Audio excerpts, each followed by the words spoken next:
les 2-3 points qu'on va voir aujourd'hui, c'est donc la nouvelle législation sur les stages. Il y a vraiment un sujet quand même sur lequel on va zoomer. Et puis après, de façon générale, l'optimisation de vos recrutements, comment faire, avec un zoom sur comment trouver les meilleurs candidats, et puis après, comment les intégrer. Okay. Donc, si vous avez des questions, vu qu'on est en petit comité, n'hésitez pas à les donner. Je saurai m'affranchir complètement des slides qui sont là et puis pouvoir orienter du coup ces propos que j'avais préparés sur vos problématiques. Tant qu'à faire, autant profiter de cela aujourd'hui. Quelques mots sur Small is Beautiful avant de commencer et sur moi. Donc j'ai créé Small is Beautiful il y a 5 ans. On est maintenant une multinationale de 7 personnes. On est donc un site de stage et d'emploi cadre dédié aux PME en croissance. Notre métier, il est d'orienter des jeunes diplômés, c'est pour ça que j'ai zoomé sur les stages aussi, vers des startups et des PME en croissance. On fait beaucoup d'événements dans les grandes écoles et les formations supérieures, l'université, pour orienter les jeunes vers des petites structures.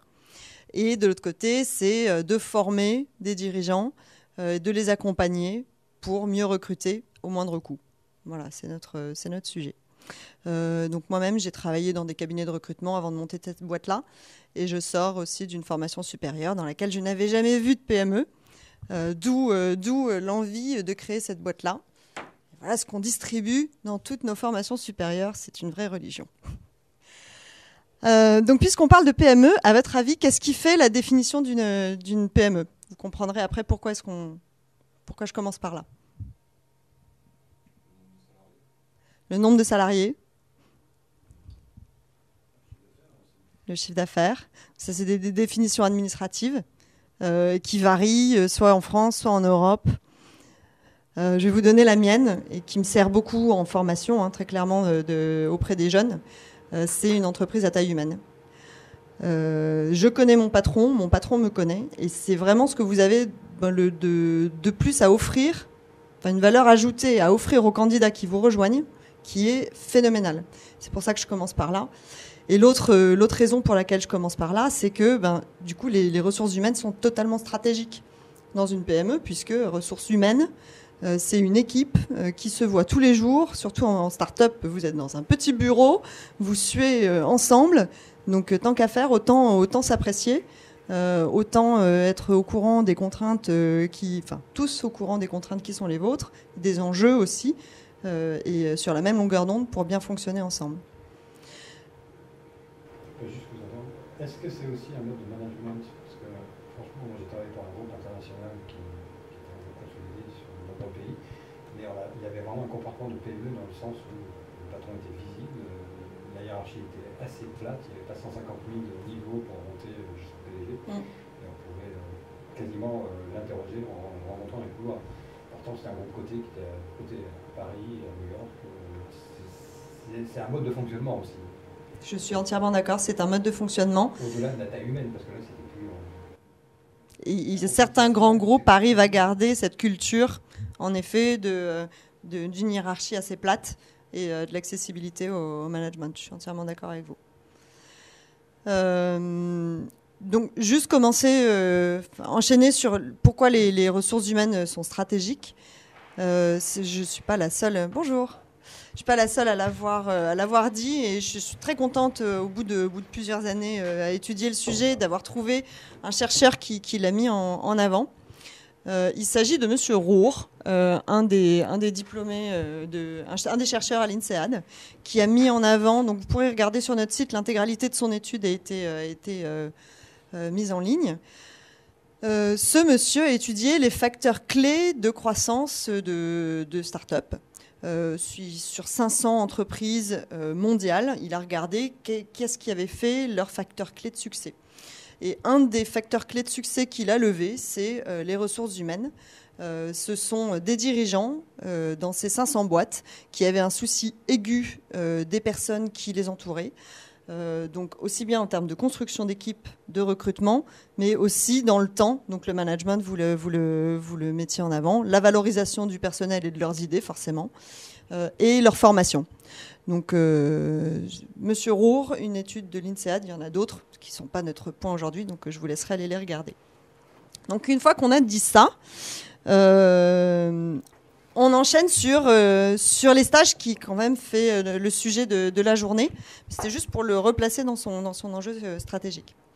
Donc un stagiaire, la loi a à nouveau travaillé sur la définition du stage et je vous la livre là telle qu'elle parce que pourquoi est-ce que la nouvelle loi est parue? C'était simplement pour protéger les stagiaires. Donc il y a des comités de défense des droits des stagiaires qui se sont montés, bien sûr pas pour les protéger de vous, mais pour les protéger d'autres entreprises. Donc favoriser le développement de stages de qualité, ça c'était le premier objectif de la loi. Éviter les abus, surtout en matière de stages qui se substituent à un emploi. Et puis améliorer la qualité de ces stages-là au sein des entreprises. Sans vouloir faire quelque chose de militant, moi je trouve que cette définition du stage, elle est sacrément, elle dit tout. Ça correspond donc à une période temporaire, 6 mois maximum. Le délai du stage est encadré, qui a une visée de formation.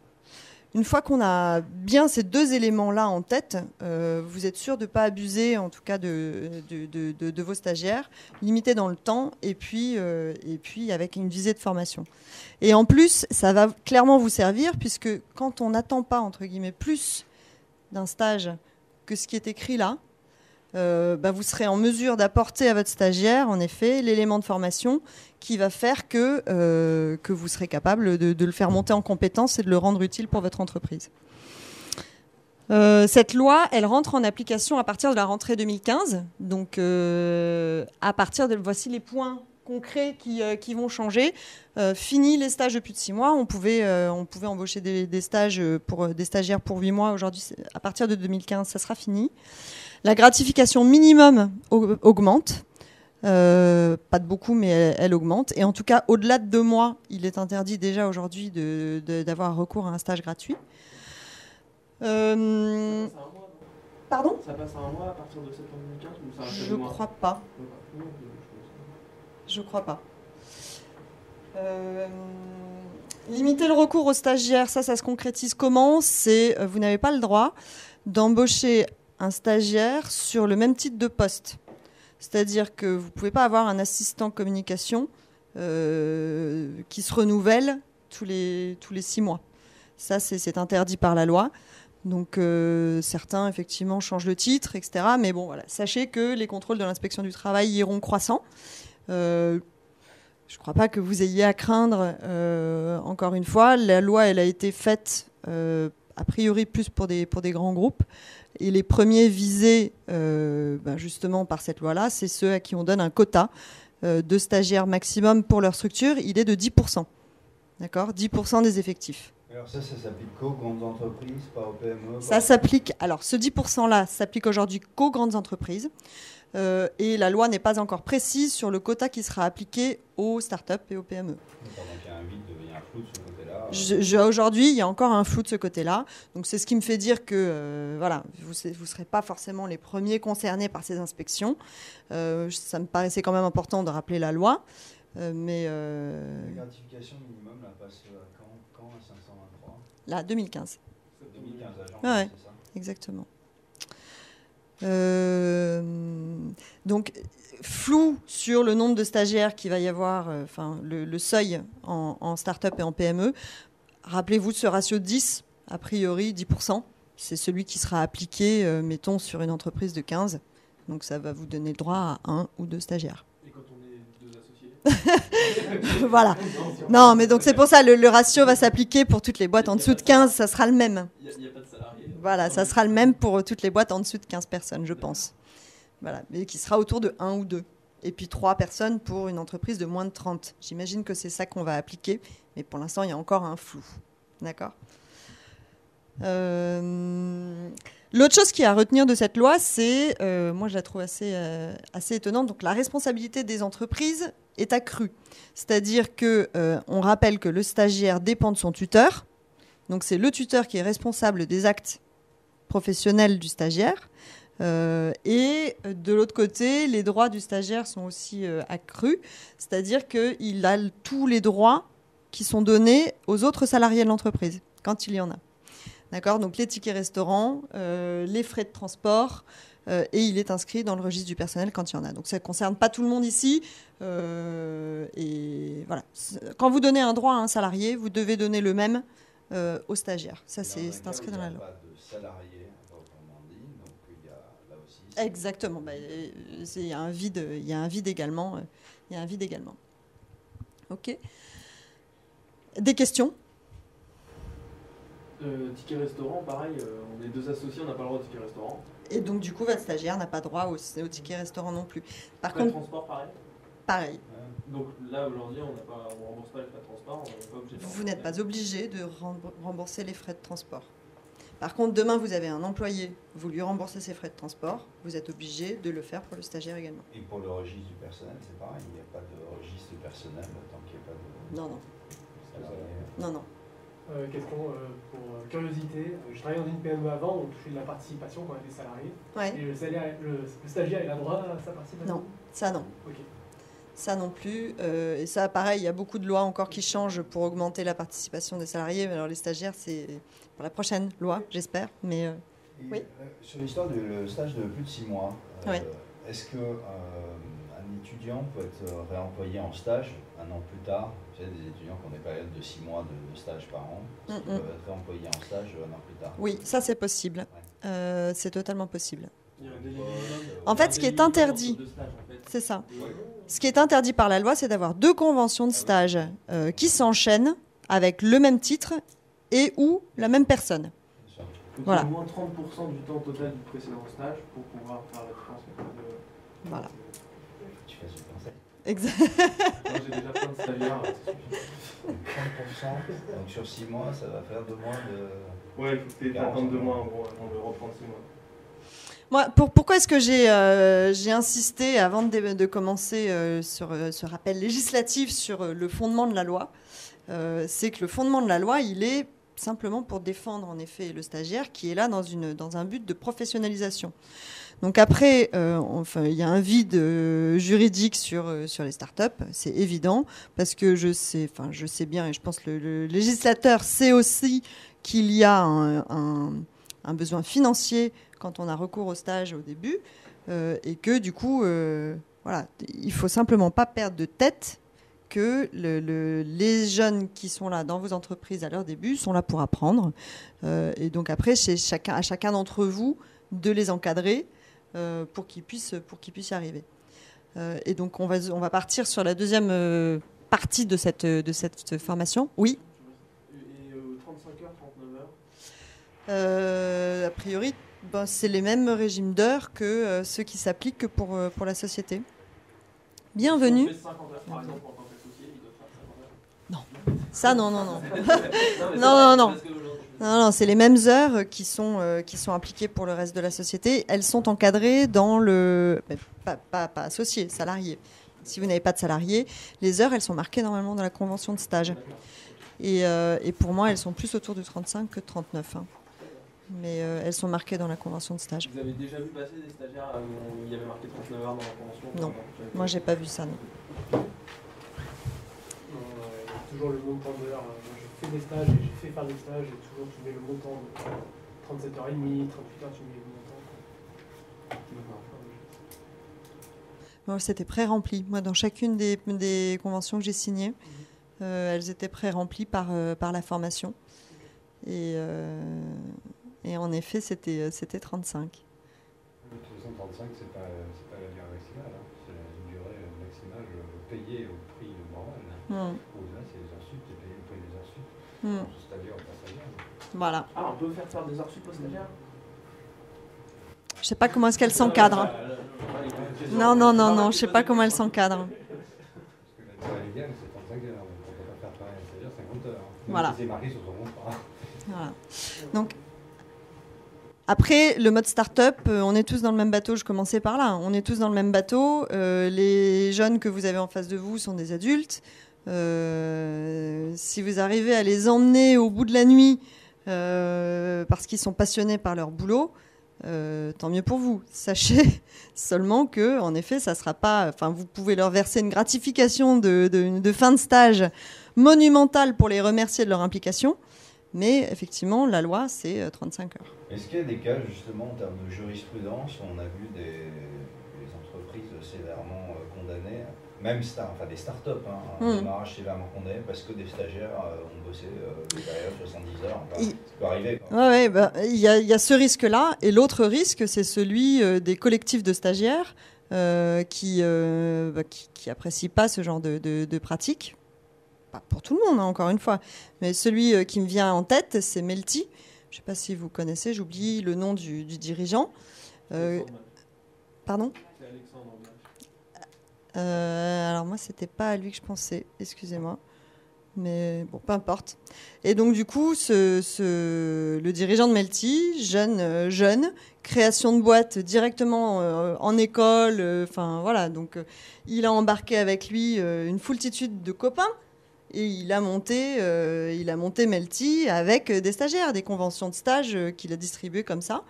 Il s'est fait épingler récemment par des collectifs de défense de droits des stagiaires, sachant qu'en plus son lectorat c'est des stagiaires. Lui, ça lui a fait très mal.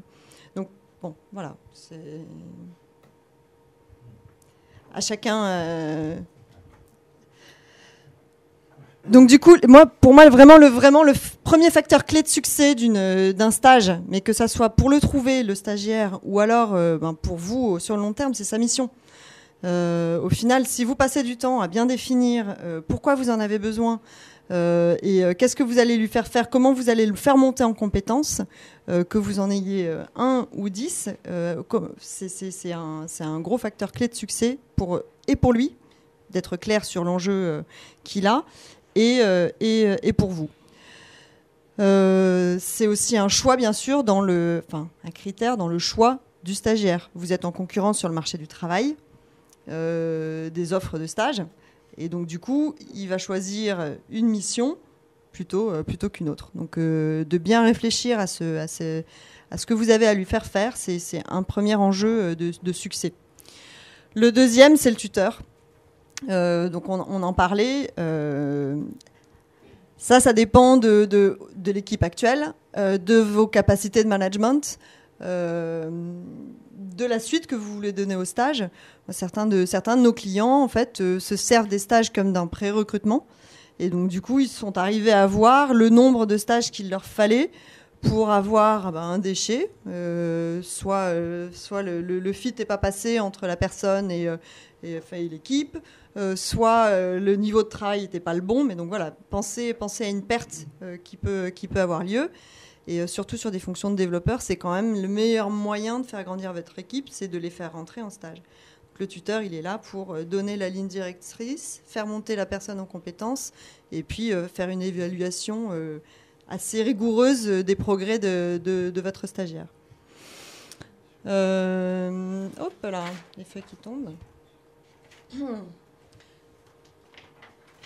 Donc en parlant d'évaluation, c'est l'autre facteur clé de succès, je pense, de bien définir. Donc quand vous définissez la mission, définissez les points clés de boussole qui vont vous permettre de corriger le tir si jamais vous sentez que la mission n'est pas remplie. Les étapes de validation, d'acquisition des compétences, et puis du coup qui permettent d'accéder à une mission plus riche pour le stagiaire justement, mais de prévoir cette montée en compétences.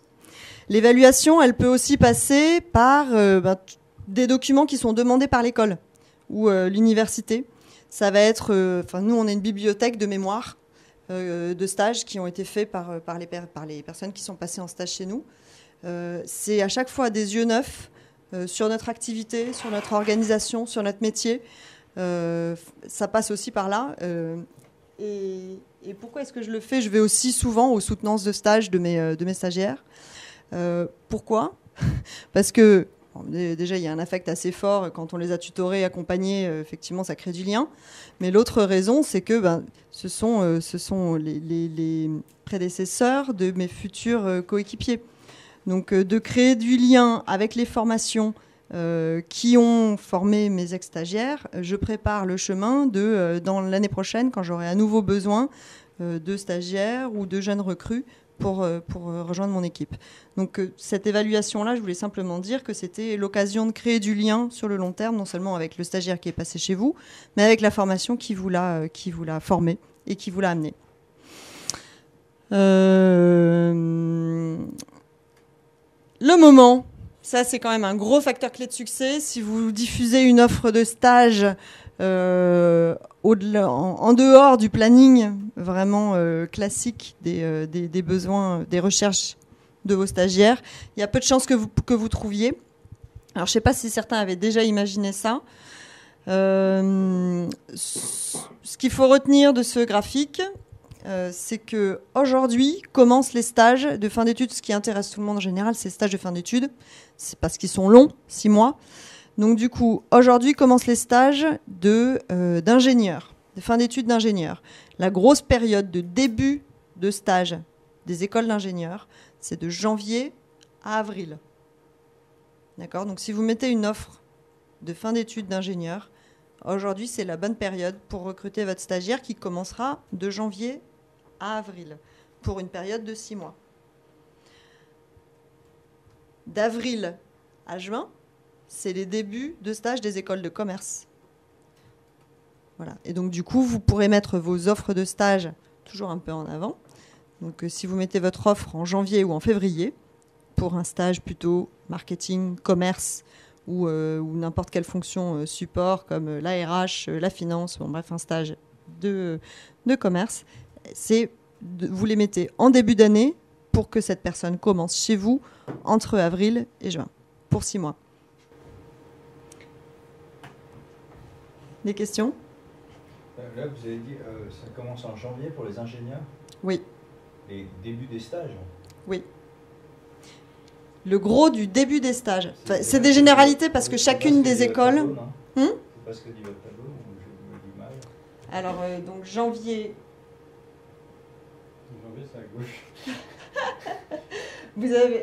Là, vous avez 6 mois qui sont entre mars et octobre, qui est le stage des écoles d'ingé, en effet. D'accord. Et ça se décale toujours un peu. Voilà, ça se décale toujours un peu. Mais donc, du coup, le gros des périodes d'ingé, il est le début des stages. Vous en avez qui commencent mi-janvier, février, jusqu'en mars. En tout cas, si vous commencez à chercher un stagiaire d'école d'ingé en mai, vous n'en aurez pas. Ça, c'est ce qu'il faut retenir. Donc, idéalement, vous cherchez un ingénieur en fin d'études. Vous le cherchez maintenant, fin d'automne, et vous aurez des chances pour le trouver. Il commence son stage chez vous entre janvier et mars. Et un stagiaire d'école de commerce, lui, il commence son stage. En effet, effectivement, il faudra que je revoie mon tableau. Merci pour la remarque. Lui, il commence son stage, en général, ça pour le coup, c'est faux. C'est les années... Bof. Les écoles de commerce sont plus commerçantes. Ils ont des stages de césure, ils ont des stages de... vous arrivez à en avoir un peu tout le temps qui commence. Mais donc, du coup, le gros des études, les gros des débuts des stages en école de commerce, ne pas lire ce tableau, là, il est faux. Vous le commencez d'avril à juillet. Bonjour.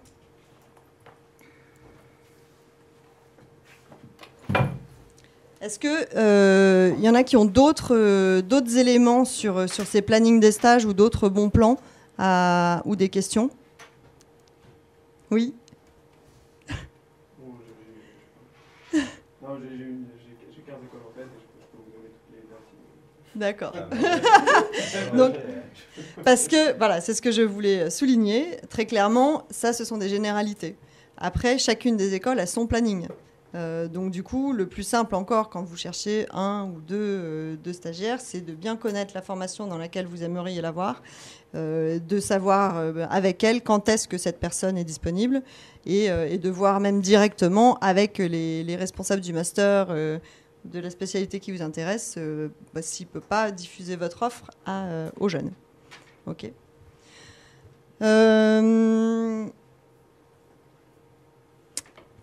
Comment les trouver ? Ça, c'est le dernier sujet qu'on aborde. Comment faire valoir votre offre auprès de vos futurs recrues.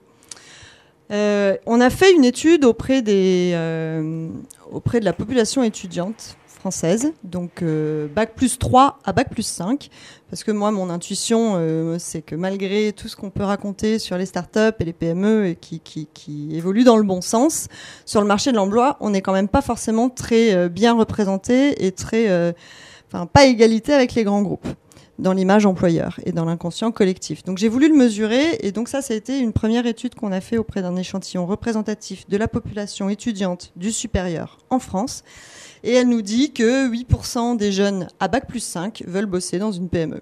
Donc je suis pas contente.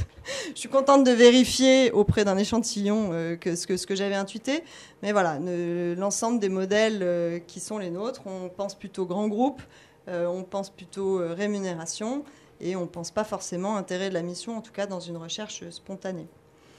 Ce que montre mon étude aussi, surtout, c'est qu'ils rentrent avec une envie de travailler en start-up, ou alors au moins ils s'en fichent, et ils sortent de l'école, ils n'ont plus envie. Et ça, pourquoi ? C'est parce qu'ils ont vu que des grands groupes. Donc j'ai rien contre eux, mais voilà, ces jeunes-là aussi n'ont pas forcément la maturité professionnelle que vous avez aujourd'hui. Et donc du coup, ils vont découvrir l'entreprise parce que leur école va leur montrer. Donc après, c'est la fameuse loi des 20-80. C'est plus facile de dealer avec des grands groupes qu'avec des PME. La boucle est bouclée. Donc du coup, que faire, vous, concrètement, pour que votre offre soit vue déjà, et puis qu'elle intéresse, alors idéalement déjà les 8%, il faut qu'ils la voient, c'est une première chose, et puis après, intéresser les autres pour avoir vos stagiaires. Déjà, vous avez des arguments. C'est ce que je voulais dire. Donc, du coup, que cherchent les étudiants et n'importe quel chercheur d'emploi ? Effectivement, le salaire, c'est bien souvent une des premières motivations quand on cherche un stage. Donc, vous connaissez la rémunération minimum. Vous savez quelles sont celles en général proposées par les formations supérieures. Est-ce que vous savez ? Un stage long dans une formation supérieure. Est-ce que... J'ai pas entendu. 1 millier, oui. Ouais. En effet, 800 à 1000, c'est la rémunération moyenne d'un stage long en bac plus 5. Bac plus 5. Voilà. Long, vous dites 6 mois ? Oui. Okay. Donc voilà, ça c'est une des premières motivations. Rajoutez à cela que s'ils ne sont pas parisiens, il va falloir qu'ils se logent, etc. Donc il y a tout un tas de critères qui fait que quand on est jeune et sans ressources, c'est normal, entre guillemets, que ça soit la première rémunération, la première motivation. La deuxième motivation, et c'est là où très clairement nous on a quelque chose à jouer, c'est la mission. Et c'est pour ça que je vous l'avais mis en premier facteur clé de succès, de bien réfléchir justement à ce que vous avez à leur proposer en termes d'enjeux et en termes de gains de compétences. C'est la mission qui les intéresse. Après, je leur ai demandé pourquoi est-ce qu'ils iraient travailler dans une PME, et vous allez voir, donc les responsabilités que vous leur confiez, c'est ça qui les motive. Et puis la taille humaine, donc tant mieux, c'est ce que vous avez à offrir. Mais donc voilà, la proximité avec l'équipe, le cadre innovant et stimulant sont des arguments que vous pouvez mettre en avant. L'intégralité de l'étude est en ligne et donc vous pourrez la consulter. Excusez-moi. Oui. Vous avez parlé en préambule, parce que je suis désolé, je suis arrivé un petit peu après, de la façon dont les rémunérations sont chargées. Vous avez... 1 millier de net versé aux stagiaires. Les charges patronales sont de 50% inférieures à celles d'un CDI. Donc vous ne payez des charges patronales que sur la part supérieure au minimum syndical, enfin au minimum légal. Ok. Donc du coup, par rapport, si vous prenez une... Ça fait un taux moyen de 50%. Vous ne payerez des charges patronales que sur la partie supérieure à 523 €. Les charges patronales en deçà sont offertes. D'ailleurs, sur 723 €, mettons, de rémunération, j'ai 200 € de part marginale. Exactement. Je paye 50% de charge en plus. C'est ça. Ça me coûte 300 €. C'est ça. 723 € de versement, 823 €. C'est ça. Hop. Donc du coup, moi le conseil que j'aurais à vous donner pour rentrer quand même dans le concret par rapport à toutes ces idées qu'on a données, là c'est élaborer justement comment est-ce qu'on élabore une fiche de poste avant de passer à une annonce. Quand même bien distinguer les deux. Toujours en zoomant sur la mission qui fait l'intérêt premier du stagiaire qui va vous rejoindre. Donc du coup, un profil de candidat, c'est les moutons à 5 pattes, c'est pour ça que je l'ai remis. Vous avez donc en premier son expérience professionnelle, la spécialité dans laquelle il exerce, sa personnalité et sa formation et son prix. Ça, c'est quelques conseils, c'est 5 pattes du candidat. C'est pour ça que je disais en introduction, stage et emploi, c'est quand même pas très loin. Vous pouvez vous en resservir pour un poste en CDI. Mais voilà, si vous arrivez à remplir et à équilibrer, tant qu'à faire, ces 5 critères, c'est ce qui va vous permettre derrière de faire une annonce. D'accord ? Là, vous avez plutôt un descriptif de profil à faire matcher avec une mission et derrière une annonce.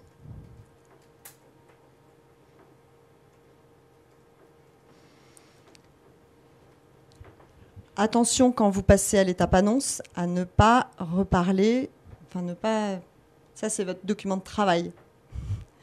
Voilà, donc une des premières erreurs à ne pas faire quand on rédige une annonce, c'est de faire une liste. Donc de mettre votre liste de la to-do que vous avez attribuée aux stagiaires et les 2-3 compétences clés que vous avez imaginées pour qu'ils vous rejoignent. Voilà, habillez-les un minimum dans votre annonce pour que ça soit sexy, attrayant et que ça donne envie d'être lu notamment. Donner envie, se démarquer. Deuxième, ça on reviendra dessus tout à l'heure. Deuxième chose, quand vous rédigez une annonce, parlez de vous. En une ligne, c'est pas la peine d'en mettre des tonnes, mais voilà. Pourquoi est-ce que un stagiaire va choisir votre entreprise plutôt que celle du voisin ? En quoi votre projet, le pitch client, vous pouvez faire le même en pitch candidat pour donner envie justement de lire la mission que vous avez à faire. La dernière conseil, ne soyez pas trop long. Ça sert à rien d'en mettre des tartines. De toute façon, vous ne raconterez pas dans une annonce l'intégralité des choses que vous avez à dire à votre candidat. Donc, gardez-en pour la fin. L'objectif, justement, est de donner fin. Donc, travaillez votre pitch, travaillez la mission. Quelques éléments sur le profil que vous recrutez. Là aussi, un conseil, surtout sur des stagiaires, vous vous adressez à des jeunes. Ils n'ont pas tous confiance en eux. Et quand vous mettez une liste de compétences comme ça à avoir, même si pour vous, c'est important, entre guillemets, que les personnes en face d'eux, qui postulent et les éléments requis, vous pouvez faire le tri ou rapidement faire le tri en entretien. Mais dites-vous que vous empêchez des personnes compétentes de postuler quand vous êtes trop exigeant sur le papier. Moi, j'ai croisé plusieurs jeunes qui me disent « Ah bah non, cette offre, elle n'est pas pour moi, je sais pas faire. » Et ils nomment le dernier langage tout petit en plus sur le... Non, mais c'est pas grave si tu connais pas tous les langages. Voilà. Ils ont 20 ans ou 21 ans, ils sont pas forcément pleins d'assurance. Sur la forme de l'annonce aussi, attention du coup à pas... j'en vois beaucoup qui sont en langage jeune. Bon, je sais pas quels sont vos langages à tous, mais voilà, on n'est pas copains. Vous n'êtes pas... Ils cherchent pas un copain, ils cherchent un patron, ils cherchent une mission. Et il y en a beaucoup qui sont sur des tons hyper start-up. Voilà. Attention quand même aussi, on est dans des relations professionnelles. Ça, c'est un point qui va pour n'importe quelle annonce. Pour, pareil, les questions à ne pas poser en entretien sur la discrimination. Pareil, je ne pense pas que vous aurez l'inspection du travail qui va débarquer, mais voilà, c'est déjà des choses à connaître en avançant. Ce sont tous les points qui constituent une discrimination et que vous n'êtes pas censé aborder. Est-ce que, à ce stade-là, vous avez des questions ? J'ai une question sur les éléments législatifs. Oui. Vous avez dit tout à l'heure qu'on ne pouvait pas enchaîner des stages de la même nature avec la même personne, contact. Mais est-ce qu'on peut avoir pour autant recours à des stagiaires sur le même domaine en même temps? On peut avoir plusieurs développeurs, plusieurs community managers suivant ses besoins. Est-ce que ça, on peut le faire? Dans la limite de 10% de votre effectif. Dès lors qu'on a un effectif salarié, comme tu disais tout à l'heure. Voilà.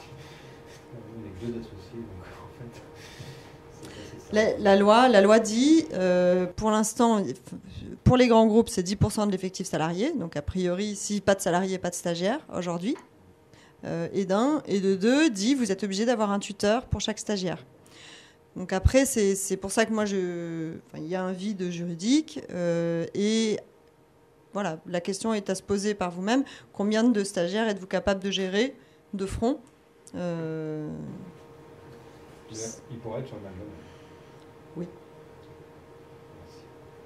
Moi, je ne sais pas si vous allez aborder juste après, c'est concernant le sourcing, de trouver le stagiaire. On va en parler en effet. Ouais. Moi, je suis assez dubitatif sur le premier point de l'annonce, c'est l'expérience professionnelle qu'on s'adresse à une population qui n'en a pas. Oui. Alors, je vous remercie.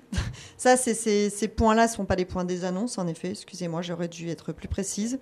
Ce sont les 5 questions clés à se poser quand on définit un profil de poste. D'accord ? Un profil de candidat pour être face à une mission et rédiger une annonce. Mais effectivement, on ne peut pas décemment demander une expérience professionnelle à un stagiaire qui vient se la faire chez vous. Je suis entièrement d'accord avec vous. Sauf s'il a déjà fait des stages avant. A priori, ils ont fait des stages, enfin en dernière année, ils ont fait un stage court, mais ils n'auront pas déjà fait de stage long. Non, et puis il y a une histoire d'expérience tout courte, notamment dans le développement, on veut savoir si les gens ont déjà fait. Qu'est-ce qu'il fait pendant son temps libre ? Comment est-ce qu'il a appris ses langages ? Je suis entièrement d'accord avec vous, de l'expérience, il ne se la fait pas forcément de façon académique, et c'est un intérêt, une curiosité pour les matières. Il nous reste 5 minutes, donc on va passer directement sur la diffusion des annonces. Moi, la seule chose que je voulais remettre en perspective, c'est le temps. On en a parlé un peu pour dire quand est-ce que c'était le bon moment de la diffuser par rapport aux personnes que vous gériez. Et moi, que ça soit un recrutement de stagiaires ou un recrutement de CDI, j'invite beaucoup les entrepreneurs à se mettre sur une ligne de temps qui va pousser à la décision, parce que de toutes les manières, le profil de poste parfait, le profil de candidat, notre mouton à 5 pattes, il est connu pour ne pas exister. Donc du coup, quand vous prenez le temps déjà de bien le définir et d'émettre votre besoin de recrutement, de diffuser l'annonce, on va revenir tout de suite dessus, et puis après de trier les candidats, ça vous oblige quelque part à prendre une décision avec les forces en présence. Alors quitte à ce que vous preniez la décision de ne pas recruter parce que la bonne personne n'existe pas et qu'elle est vraiment trop loin de votre besoin, mais au moins c'est une décision, sinon ce sont des projets qui traînent. Et donc voilà, mon conseil c'est vraiment de le mettre dans la durée. Sur la diffusion des annonces, vous avez forcément les stages longs sur un profil de cadre, vous pouvez les mettre sur la PEC, c'est totalement imaginable. Vous avez tout un tas de plateformes de stage dont la nôtre, très clairement. Small is Beautiful. Je serais idiote de ne pas vous en parler. On a une offre start-up qui coûte 99 €. Et sinon, l'autre bon plan pour diffuser vos annonces, c'est ce qu'on disait tout à l'heure, directement dans les écoles avec lesquelles vous êtes déjà proche, surtout sur les premiers recrutements. C'est peut-être la vôtre, c'est peut-être celle de votre associé, c'est celle dans laquelle vous avez fait les premiers développements. Mais en tout cas, voilà, ces stagiaires sont bien, en tout cas les meilleurs sont en pénurie. Développement commercial. J'imagine que la majorité d'entre vous cherchent ce type de stagiaires. Donc, allez les chercher avec des relations personnelles, quand vous en cherchez quelques-uns, dans les formations qui vous intéressent. Ça, vous confiez un projet tutoré à un professeur. Pour moi, ça reste un très très bon moyen de nouer des liens personnels avec les responsables académiques et du coup les élèves derrière, de faire parler de vous, de montrer l'intérêt de votre projet, l'intérêt scientifique. Si on est sur les développeurs, mais c'est un bon moyen de faire briller l'intérêt de la mission que vous avez pour les étudiants et donc de recruter vos stagiaires derrière. Les réseaux sociaux, c'est un autre super moyen. LinkedIn, Viadeo, Facebook. Et donc après, la dernière chose à laquelle je penserais, c'est les plateformes directement d'emploi et de stage des formations que vous visez. Bien souvent, ces jeunes cherchent leur stage directement sur la plateforme d'emploi qui est la leur ou dans les réseaux sociaux de la communauté d'école et pas sur les grandes plateformes de stage. Donc là, vous voulez dire le bureau des stages de l'école. Exactement, exactement. Et ce que vous disiez précédemment, c'est des approches, ça peut être de contacter des professeurs pour leur proposer des sujets d'études. Dans lesquels ils sont eux-mêmes impliqués. Exactement. Ils sont hyper friands de ce genre de choses. Après, ça demande un investissement en temps. Il va falloir penser à un sujet qui soit fait pour eux. Mais en termes vous avez une équipe de 4-5 étudiants qui travaillent toute l'année sur un projet que vous avez à faire. Donc bon, si vous arrivez, si les contraintes académiques sont pas trop fortes pour votre structure, c'est tout bénef aussi bien en termes de développement que de pré-recrutement. Des questions ou des réactions? D'autres bons plans parce que je les ai pas tous. Comment est-ce que vous recrutez vos stagiaires? Comment on va voir les écoles en fait. Voilà. Le 42, il commence à partir de juillet. Après là, ils vont faire des alternances. L'Épithèque, ils ont des gens qui sont plus ou moins dispo, sauf un jour par semaine. Après, il y a des écoles plus spécialisées. C'est-à-dire qu'en gros, Épithèque, ils n'ont pas de cours à proprement dit, sauf un cours d'anglais, je crois, dans la semaine. Donc en fait, ils peuvent être dispo à l'année, quoi. Mais juste la contrainte, c'est qu'il faut qu'ils valident leurs cours, qui sont des trucs qu'ils leur envoient par vidéo. Donc il faut leur donner un jour par semaine. Parfois ils ont des périodes de stage pur. Ça dépend vraiment des écoles. Après, j'ai compris que vous étiez dans le jeu vidéo. Il y a des écoles spécialisées dans le jeu vidéo. Là, ils sont par exemple plutôt dans des modes d'alternance où ils ont une semaine. Si vous cherchez des game artistes, ils sont plutôt dans le mode 2 mois, 2 mois. Si vous cherchez des sound designers, ils sont plutôt 1 mois, 1 mois. Ça dépend vraiment de qu'est-ce que vous cherchez. Je peux aller voir l'école en particulier. Un autre bon plan que j'aurais peut-être pas dit, puisque vraiment autant de... Ok. Bon, en tout cas, si vous avez des questions, je ne pars pas en courant, on est là jusqu'à 14h. Donc n'hésitez pas. Bonne fin d'après-midi.